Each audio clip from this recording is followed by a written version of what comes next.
आप देख रहे हैं हिंदी माइक। मैं हूं आपके साथ पल्लवी त्रिपाठी। नजर डालते हैं दिन भर की बड़ी खबरों पर। सबसे पहले रुक करते हैं कोरोना आंकड़ों की तरफ।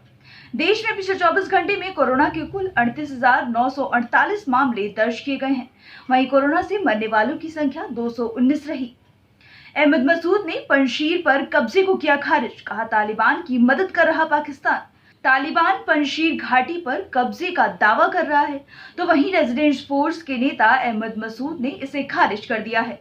पंजशीर में शहीदों के प्रति संवेदना व्यक्त करते हुए अहमद मसूद ने कहा, पाकिस्तान ने पंजशीर में सीधे अफगानों पर हमला किया और अंतर्राष्ट्रीय समुदाय चुपचाप देखता रहा। मसूद का कहना है कि वह खून की आखिरी बूंद तक हार नहीं मानेंगे। पेंगुइन की रखवाली के लिए दिया गया 15.26 करोड़ का टेंडर, इस राज्य में खड़ा हुआ विवाद। कांग्रेस ने भाईखला चिड़ियाघर में अगले 3 साल के लिए 7 पेंगुइन की देखभाल के लिए करीब करोड़ों रुपए का टेंडर जारी करने पर रविवार को शिवसेना शासित बृहमुंबई महानगर पालिका की आलोचना की है। बीएमसी में विपक्ष के नेता राजा ने कहा, मेरी आपत्ति ये है कि पेंगुइन की देखभाल के लिए इतना खर्च करने की आखिर क्या जरूरत है। बता दें कि बीएमसी ने पिछले महीने की 13 अगस्त को पेंगुइन की देखभाल के नाम पर 36 महीने यानी 3 साल के लिए 15.26 करोड़ रुपए का टेंडर जारी किया था। मुख्तार अंसारी की सुरक्षा को लेकर पत्नी ने लगाई थी याचिका, सुप्रीम कोर्ट ने दखल देने से किया इनकार। बाहुबली विधायक मुख्तार अंसारी की पत्नी ने पति की जान को खतरा बताते हुए याचिका सुप्रीम कोर्ट में दाखिल की थी, जिस पर कोर्ट ने सुनवाई करने और हस्तक्षेप करने से इनकार कर दिया है। इससे पहले सुप्रीम कोर्ट के आदेश के बाद ही मुख्तार अंसारी को पंजाब की जेल से उत्तर प्रदेश की जेल में ट्रांसफर किया गया था।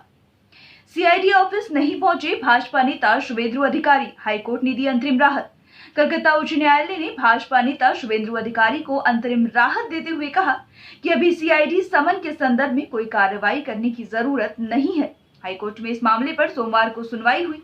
अपने एक अंगरक्षक की मौत के मामले में शुभेंदु अधिकारी को सोमवार को राज्य अपराध जांच विभाग यानी सीआईडी के समक्ष पेश होना था, लेकिन कार्यक्रमों की व्यस्तता के कारण वह सीआईडी ऑफिस नहीं पहुंच पाए।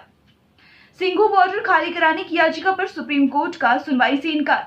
किसान आंदोलन की वजह से बंद पड़े सिंघू बॉर्डर को खोलने वाली याचिका पर सुप्रीम कोर्ट ने सुनवाई करने से इनकार कर दिया है। सुप्रीम कोर्ट ने याचिकाकर्ता को पंजाब हरियाणा हाई कोर्ट जाने के लिए कहा है।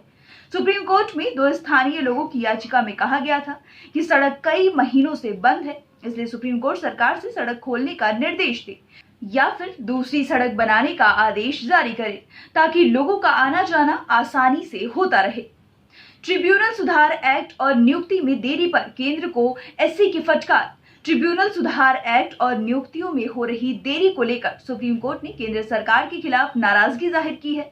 मुख्य न्यायाधीश एनवी रमन्ना ने कहा कि हमें लगता है कि केंद्र को शीर्ष अदालत के फैसलों का कोई सम्मान ही नहीं है। अगर वह सम्मान करते तो इसे लागू करने के बजाय टालते नहीं। कोर्ट ने 1 हफ्ते के भीतर आदेश जारी करने के लिए कहा है और तय समय सीमा में नहीं होने पर अवमानना की कार्रवाई करने की भी चेतावनी दी है। 12 सितंबर को ही होगी नीट परीक्षा, एससी का स्थगित करने से इनकार। सुप्रीम कोर्ट ने सीबीएसई सुधार और कंपार्टमेंट परीक्षा कार्यक्रम और 12 सितंबर को होने वाली नीट यूजी परीक्षा को नोटिफिकेशन को चुनौती देने वाली 2 याचिकाओं पर सोमवार को सुनवाई की। वहीं सुप्रीम कोर्ट ने याचिका पर विचार करने से इनकार करते हुए कहा कि नीट की परीक्षा को स्थगित नहीं किया जाएगा। नेशनल हाईवे पर कराई जाएगी एयरफोर्स के विमान की इमरजेंसी लैंडिंग। भारतीय वायुसेना का एक विमान इस सप्ताह राजस्थान के बाड़मेर में एक राष्ट्रीय राजमार्ग पर आपात लैंडिंग का अभ्यास करेगा। सूत्रों ने बताया कि रक्षा मंत्री राजनाथ सिंह और सड़क परिवहन एवं राजमार्ग मंत्री नितिन गडकरी इस सप्ताह बाड़मेर में राष्ट्रीय राजमार्ग पर 3.5 किलोमीटर लंबी पट्टी का उद्घाटन करेंगे, क्योंकि वह वायुसेना के लड़ाकू विमानों और अन्य विमानों की आपात लैंडिंग के लिए तैयार है। ये भारत का पहला राष्ट्रीय राजमार्ग है जिसका इस्तेमाल भारतीय वायुसेना के विमानों की आपात लैंडिंग के लिए किया जाएगा। सशस्त्र बलों को पढ़ाया जाएगी भगवद गीता। सशस्त्र बलों को पढ़ाया जाएगा भगवद गीता का पाठ, कौटिल्य के अर्थशास्त्र की भी शिक्षा।